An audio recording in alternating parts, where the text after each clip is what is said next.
since I'm saying there's so much more to the story, I just want to point out that so much more to the story may not just mean that it isn't finished yet, like that there's more to come, but it also, as a phrase, could mean the story as it has been so far is much different than what you've been told about it. Because in storytelling, point of view is everything. So I want to talk about that. Point of view is everything. Point of view is everything. Have you ever had a situation that felt really big to you in one moment and really small in the next? What was different? You know, the situation obviously can change, but let's say it didn't. Have you ever had a situation that felt in the moment like the biggest thing in the world? Later you saw, that kept me up at night? That? Okay. It's probably that the point of view changed. The point of view changes sometimes because of you changing. Sometimes the point of view changes because of you. As you change, the way you see things changes. As you mature, as you grow, as you get tools, you should be able to look back over your life and go, oh, wow, I was a jerk there. And you don't even have to necessarily call the person and say I was a jerk 4.5 years ago, but at least to know it moving forward. And sometimes you make repairs in relationships, and sometimes it would do more harm to open an old wound. But see, the point of view changes because of you changing. And if you don't let God change you, that's where you get stuck in a story. You go, oh man, this always happens to me and never gets my way, and everybody always picks on me. What is the why is everybody always picking on me character? Maybe you can put it in the comments for me. I don't remember. But, you know, point of view is everything when it comes to not only how you tell a story to a friend. I was telling somebody the other day about working with a certain individual, and I was like, that was awesome. They came in, they gave their all. It was incredible. Person sitting in the room didn't look like they were on the same page as me. This person who had come in and worked with me, I had seen, right, they were all in, they were going hard. The person in the room had been involved in the lead up to the person coming in to work with me. And in the lead up, the person was really difficult, non-committal, indecisive. I put a lot of extra strain on my team who was helping to arrange all of the details. And so, you know, in that particular situation, the person that was sitting in the room with me had information that changed the way that I saw the story. There will be times in your life where either an outside observer or an inward witness will call to your mind something that you just know happened this way. I know they took advantage of me. I know I did 97% of the work and got 3% of the credit.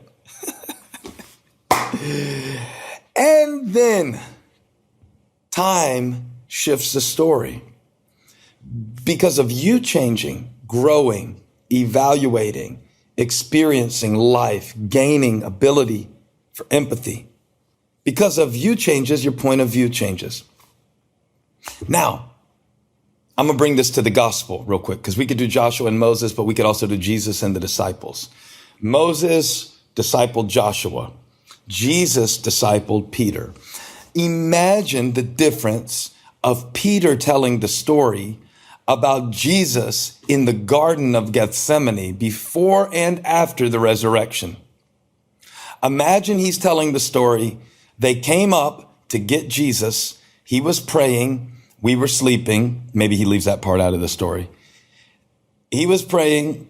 We were sleeping.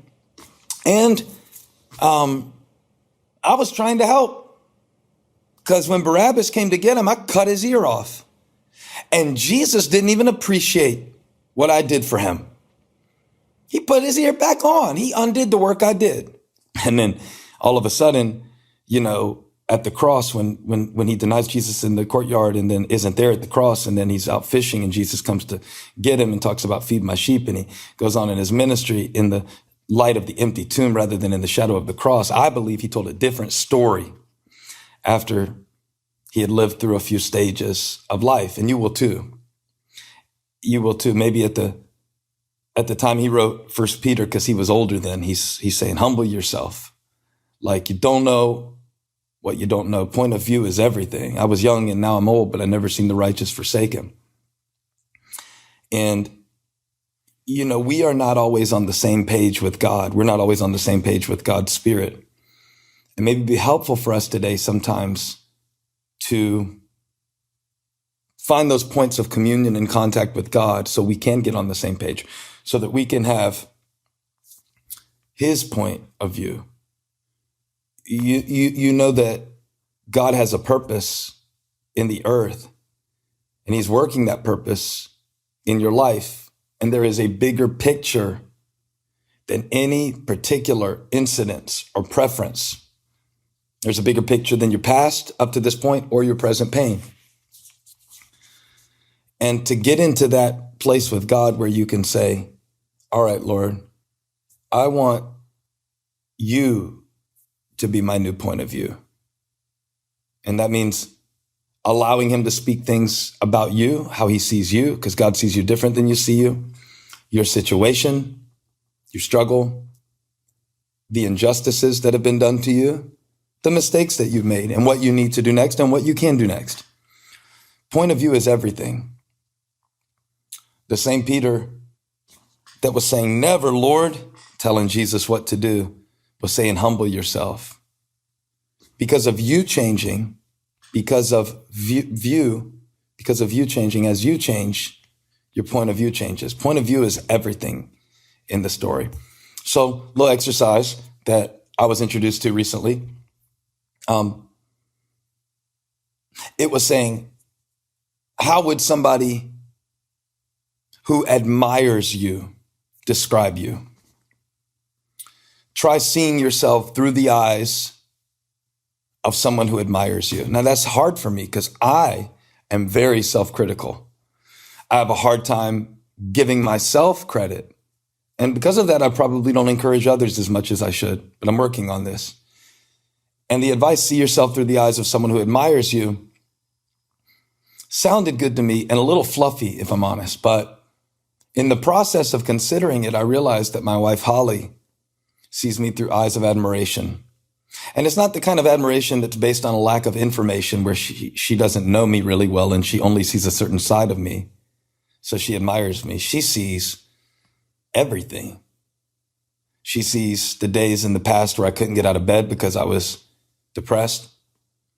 She sees the days where I go hide out in my man cave mind and barely engage with the family. She sees the days that I'm irritated. She sees the days that I'm short-tempered. She sees the days that I doubt myself. On an even more practical level, she sees the messes that I make. She sees the slob that I can be. And yet even today, as I was waking up, I opened this letter that she had written me. She gave me a stack of letters for Christmas, and there were only about 4 or 5 of them, but I was on the 4th one. And she put a picture of me with a little note about me. And it was a picture that she took of me getting ready to preach in Los Angeles last year. And in the picture, I'm kind of like sitting there with my head in my hands with my Bible in my hand. And I know how I felt in that moment, which was like, I'm not the man for this. Who do I think I am going out to preach to 12,000 people at the Forum in LA?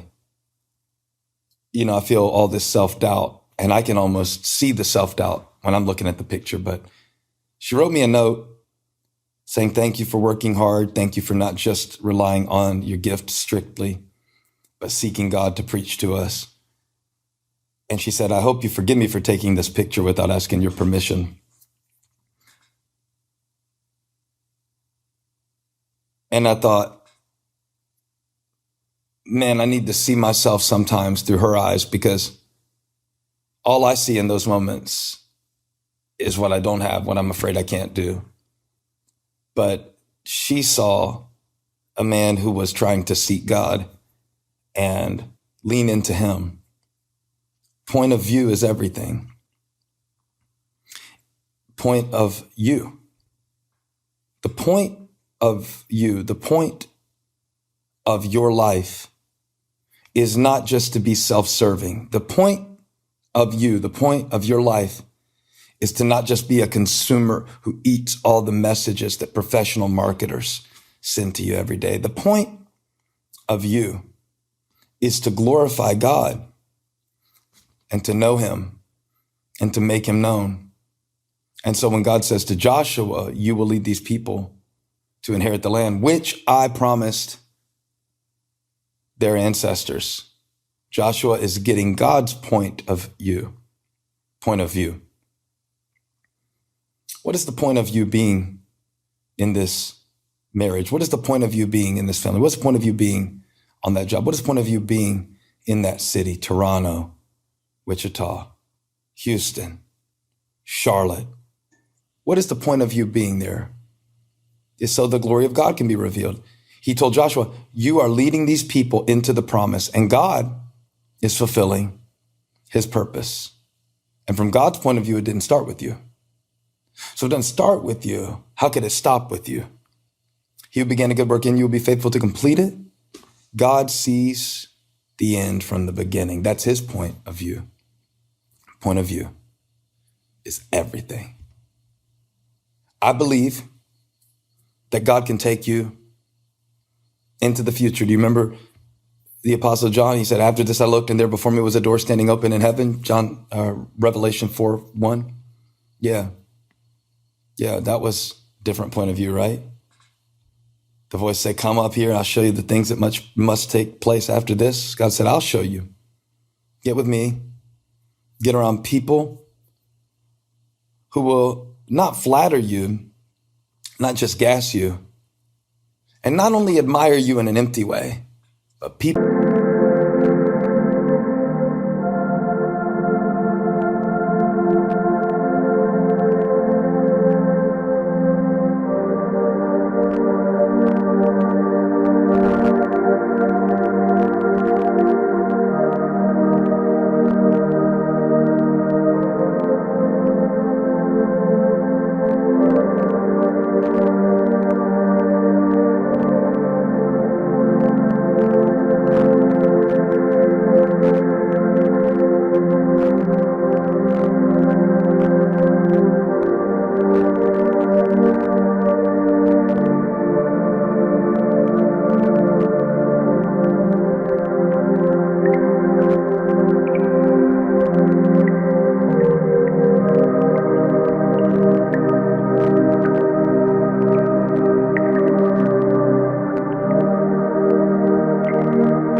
Bye.